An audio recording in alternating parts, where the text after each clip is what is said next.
Engineer Munindra Kumar आप लोगों को फंडा ऑफ फिजिक्स में स्वागत करता हूं। और बच्चों, जो बच्चे अभी तक चैनल को सब्सक्राइब नहीं किए हैं प्लीज़ सब्सक्राइब कर लें, और जो बच्चों सब्सक्राइब किए हैं वो अपना एंजॉय करते रहें। हम लोग फिजिक्स को यहाँ के नए अंदाज में देखेंगे। जो हम लोग अभी जो दौर चल रहा है बच्चों को, सरकार के द्वारा जो नियम लगाया गया है कि आप 9 बजे से लेके 4 बजे तक कोचिंग को नहीं खोल सकते हैं, है ना। वहाँ तो उस बच्चे को जिसका पढ़ाई पूरा नहीं हो पाया है, जो बच्चे शहर से जो गांव में आए हैं जिसका पढ़ाई नहीं हो पा रहा है किसी भी कारण से, उन बच्चों के लिए हम YouTube पे अपने चैनल पे जो हर एक टॉपिक का कोशिश करेंगे वीडियो को डालें, और बच्चे आप लोग फायदा उठा सकते हैं। कुछ परेशानी आपको हो रही होगी कि मेरा चेहरा नहीं दिख रहा होगा, कोई बात नहीं बच्चों, चेहरा दिखाने से कोई मतलब नहीं, आपको पढ़ाई समझ में आना चाहिए, ठीक है। हम लोग पहला जो हम लोग स्टार्ट करेंगे स्केलर एंड वेक्टर, ठीक है बच्चों। स्केलर एंड वेक्टर हम लोग पढ़ेंगे। स्केलर ये जो हम लोग का है स्केलर क्वांटिटी है, ये हम लोग का है वेक्टर, ठीक है। तो पहले कुछ हम लोग जो विशेष देखेंगे, पीछे वाला देखेंगे, उस पर फिर हम लोग आगे इस पर चर्चा करेंगे। जैसे कि वेट हम लोग पढ़े हुए हैं, weight, length, height, temperature, pressure, time, ये जितने भी अभी फिजिकल क्वांटिटी आए थे, ये सारे जो क्वांटिटी आए थे बच्चों, इसको हम लोग बोलते हैं फिजिकल क्वांटिटी। ये सारा क्वांटिटी क्या है? Physical quantity. ऐसा क्वांटिटी जिसको मापा जा सके वो क्या कहलाएगा? फिजिकल क्वांटिटी, जो आप लोग कवर किए होगा सेकेंड चैप्टर नंबर 2 में, है ना। अभी जो एनसीईआरटी है उसमें चैप्टर नंबर 1 हो गया है, ठीक है। तो yes exactly they are the physical quantity. ऐसा क्वांटिटी जिसको मेजर किया जा सके क्या कहलाएगा? Physical quantity. A quantity that can be measured is called physical quantity. ऐसा क्वांटिटी जिसको मेजर किया जा सके फिजिकल क्वांटिटी, जैसे लेंथ हो गया, मास हो गया, वेलोसिटी हो गया, टेम्परेचर हो गया, एरिया हो गया, वॉल्यूम हो गया, डेंसिटी। अगर मोटे तौर पे बोले तो फिजिक्स में जितना भी टर्म यूज होगा वो बच्चों सारा क्या होगा? हम लोग का फिजिकल क्वांटिटी होगा, ठीक है। उसके बाद हम लोग देखेंगे नॉन फिजिकल क्वांटिटी। ऐसा फिजिकल क्वांटिटी जिसको मेजर नहीं किया जा सके, जैसे अफेक्शन, लगाव, लव, एंग्री, हंगर, पेन, ये सब को हम लोग माप नहीं सकते। ये नहीं बोल सकते 2 अफेक्शन हो गया, है ना, लव हम लोग को फलाना हो गया, उसका कोई मेजरमेंट नहीं होता है। प्यार प्यार होता है, चाहे कम हो या ज्यादा हो, ठीक है बच्चों। अब हम लोग पढ़ेंगे classification of physical quantity. Physical quantity को 2 पार्ट में डिवाइड किया गया है, फंडामेंटल फिजिकल क्वांटिटी और डिराइव्ड फिजिकल क्वांटिटी। आप लोग पढ़े भी होंगे फंडामेंटल फिजिकल क्वांटिटी और डिराइव्ड फिजिकल क्वांटिटी। ऐसा फिजिकल क्वांटिटी जिसको हम लोग ऐसा फिजिकल क्वांटिटी जो किसी दूसरे फिजिकल क्वांटिटी पर निर्भर नहीं करता है, वो क्या कहलाएगा? Fundamental physical quantity. ऐसा फिजिकल क्वांटिटी जो दूसरे फिजिकल क्वांटिटी में निर्भर करता है कहलाएगा डिराइव्ड फिजिकल क्वांटिटी। तो बच्चों 2 टाइप का फिजिकल क्वांटिटी होता है, फंडामेंटल फिजिकल क्वांटिटी और दूसरा क्या होता है? Derived physical quantity. और उसके बाद फिर फिजिकल क्वांटिटी फिर 2 पार्ट में डिवाइड किया गया। उसमें हम लोग का स्केलर और वेक्टर। पहला जो फिजिकल क्वांटिटी का डिवीजन था on the basis of dependency, एक हम लोग का निर्भर करता था और दूसरा निर्भर नहीं करता था। जो फिजिकल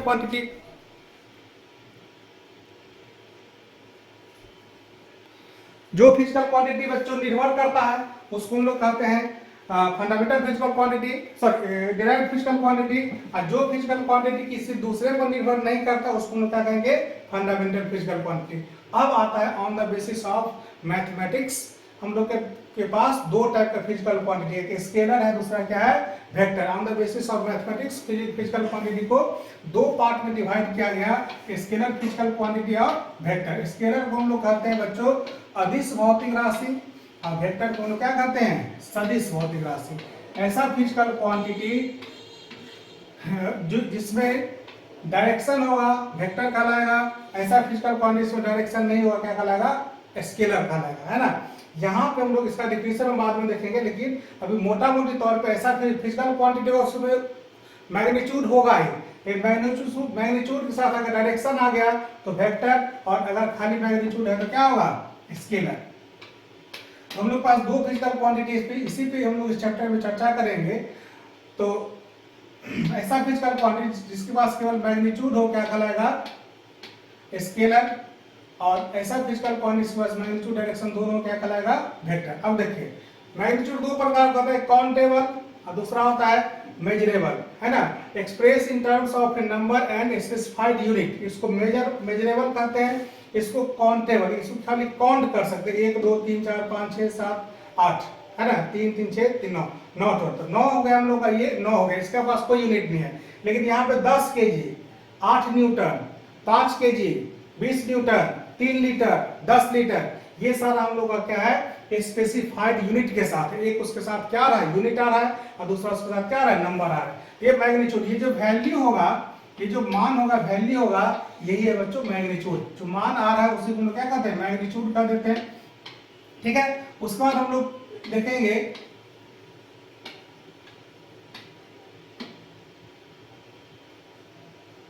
डिस्टेंस। अगर हम लोग डिस्टेंस की बात करेंगे, हम लोग पहले पढ़े हुए हैं, डिस्टेंस क्या होता है, दो पॉइंट के बीच का जो पाथ लेंथ होता है वो क्या कहलाएगा, डिस्टेंस। डिस्टेंस में किसी प्रकार का डायरेक्शन नहीं होगा, खाली एक पॉइंट से लेकर दूसरे पॉइंट तक मेजर कर लेंगे, वो क्या कहलाएगा, डिस्टेंस। जैसे कि अगर कोई ऑब्जेक्ट, कोई वस्तु अगर यहां से यहां जा रहा है, ए पॉइंट से अगर बी पॉइंट, बार बार यहाँ पे क्या कर रहा है, चक्कर लगा, तो उसका डिस्टेंस क्या होगा, बढ़ता जाएगा। लेकिन अगर हम लोग डिस्प्लेसमेंट की बात करेंगे तो बढ़ेगा नहीं, है ना। ए से बी का डिस्प्लेसमेंट जो होगा, फिर बी से अगर ए पे आएगा तो डिस्प्लेसमेंट 0 हो जाएगा। ये खाली पोजीशन पे निर्भर करता है डिस्प्लेसमेंट, लेकिन डिस्टेंस हम लोग का क्या होता है बच्चों, ये पॉइंट पे निर्भर, एक पॉइंट से लेकर पाथ लेंथ जितना होगा वो टोटल उसका क्या हो जाएगा, डिस्प्लेसमेंट हो जाएगा।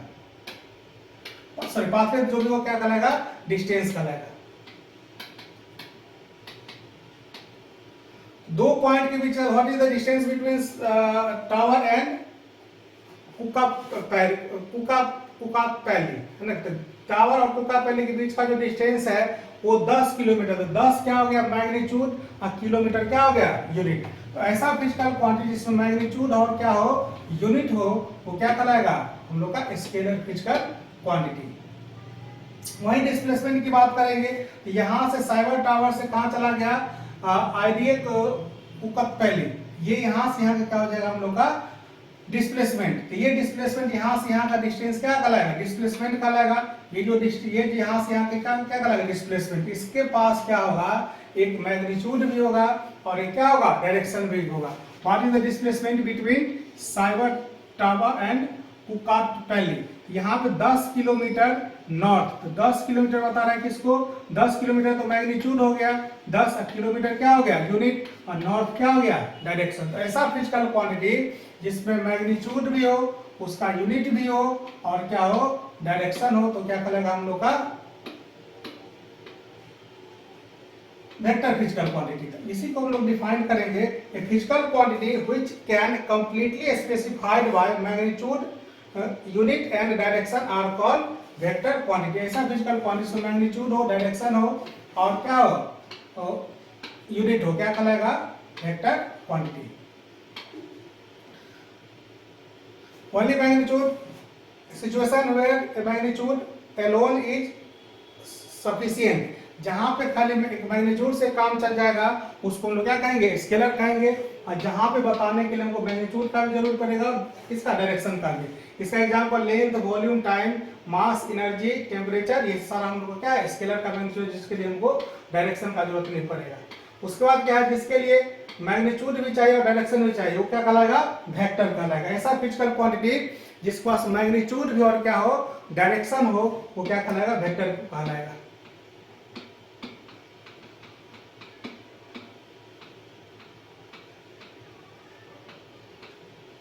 देख रहे हैं बच्चों, खाली अगर मैग्नीट्यूड है तो क्या होगा, स्केलर, और मैग्नीट्यूड के साथ डायरेक्शन भी अगर तो क्या कहलाएगा, वेक्टर कहलाएगा। ये हम लोग का हो गया स्केलर एंड वेक्टर। अब वेक्टर को रिप्रेजेंट करने का तरीका, वेक्टर को रिप्रेजेंट करते हैं एरो हेड से रिप्रेजेंट करते हैं। इसी के ऊपर तीर लग गया तो हम लोग समझ जाएंगे क्या है, वेक्टर। से ए से बी, ए से बी जो है इसके ऊपर तीर लगा दे तो क्या हो गया, वेक्टर बन गया। तो अगर किसी भी हम लोग का सिंबल पे या किसी हम लोग का मैग्नीट्यूड पे अगर तीर लगे तो क्या कहलाएगा, वेक्टर। ये हम लोग का अगर वेक्टर को, इसको हम लोग मॉड में बंद कर देंगे तो ये कहलाता है मैग्नीट्यूड ऑफ वेक्टर। उसके बाद अगर हम लोग इसको,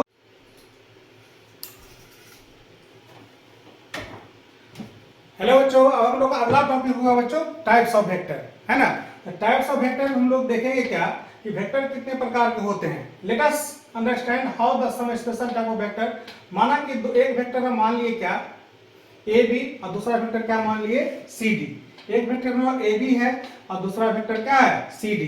ठीक है बच्चों, तो ए बी वेक्टर को हम लोग बोल देते हैं, ए बी को बोल देते हैं पी वेक्टर और सी डी को बोल देते हैं क्यू वेक्टर। ए बी ए और पी पॉइंट, ए और बी पॉइंट के बीच का जो वेक्टर होगा वो पी वेक्टर का नाम दे दिए और सी और डी के बीच का जो वेक्टर होगा उसको क्यू वेक्टर का नाम देते हैं। बच्चों अब इस दोनों वेक्टर को क्या करना है, इक्वल करना है। हमको पता है कि वेक्टर में दो चीज होता है, एक क्या होता है मैग्नीट्यूड होता है, दूसरा क्या होता है डायरेक्शन होता है। अगर किसी वेक्टर का दोनों चीज इक्वल कर दे, मैग्नीट्यूड भी और डायरेक्शन भी, तो वो वेक्टर क्या कहलाएगा, इक्वल वेक्टर कहलाएगा।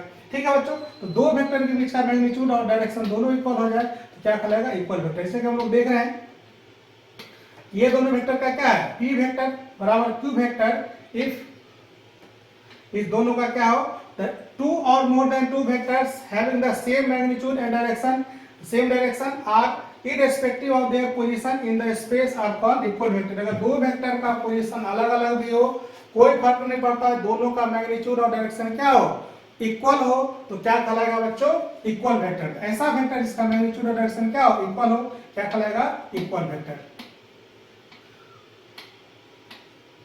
अब आता है बच्चों हम लोग का अपोजिट वेक्टर और एंटी पैरेलल। यहाँ पे भी हम लोग ए बी वेक्टर माने हुए हैं, C D vector, A B vector को पी वेक्टर और सी डी वेक्टर को क्यू वेक्टर। अपोजिट, अपोजिट का मतलब क्या होगा, अपोजिट बच्चों मैग्नीट्यूड नहीं होता है, अपोजिट क्या होता है डायरेक्शन। उसी को नेगेटिव लगा देंगे डायरेक्शन में तो नेगेटिव हो जाएगा, और एंटी पैरेलल है ना। तो ऐसा वेक्टर जिसका मैग्नीट्यूड तो इक्वल हो लेकिन डायरेक्शन क्या हो, अपोजिट हो, वो क्या कहलाएगा हम लोग का अपोजिट वेक्टर। और अपोजिट वेक्टर करने के लिए बच्चों उसमें क्या करते हैं, निगेटिव साइन लगा देते हैं। क्या लगा देते हैं, निगेटिव साइन। अगर निगेटिव लगा दी किसी वेक्टर में तो उसका डायरेक्शन खुद ब खुद क्या हो जाएगा, अपोजिट हो जाएगा। तो इसीलिए अपोजिट नेगेटिव वेक्टर बोलने का जरूरत है, अपोजिट वेक्टर क्या कहलाएगा, नेगेटिव वेक्टर हम लोग का कहलाएगा। ऐसा वेक्टर जिसका मैग्नीट्यूड क्या होगा, इक्वल होगा और डायरेक्शन क्या होगा, अपोजिट होगा, क्या कहलाएगा, अपोजिट वेक्टर। उसके बाद यहाँ पे एक चीज और आता है बच्चों कि अपोजिट वेक्टर के बीच का एंगल क्या होगा। तो दो वेक्टर अपोजिट वेक्टर है तो उसके बीच का एंगल हमेशा क्या होता है, 180 डिग्री होता है। ठीक है, जैसे कि अगर हम लोग बोलेंगे ईस्ट, पूरब, पूरब का अपोजिट क्या होगा, पश्चिम, उत्तर का अपोजिट क्या होगा, दक्षिण, ऊपर का अपोजिट क्या होगा, नीचे। तो अपोजिट का मतलब होता है जिसमें साइन क्या हो जाए, निगेटिव लग जाए। तो निगेटिव जब किसी वेक्टर में लगा देंगे तो क्या बन जाएगा, अपोजिट वेक्टर। अगला आता है हम लोग का बच्चा यूनिट वेक्टर। यूनिट वेक्टर का मतलब ऐसा वेक्टर जिसका मैग्नीट्यूड क्या हो जाए, यूनिट, क्या कहलाएगा, यूनिट वेक्टर कहलाएगा। ऐसा वेक्टर जिसका magnitude unit, A vector having unit magnitude in A given direction is called unit vector. अब मान ली एक वेक्टर ए है,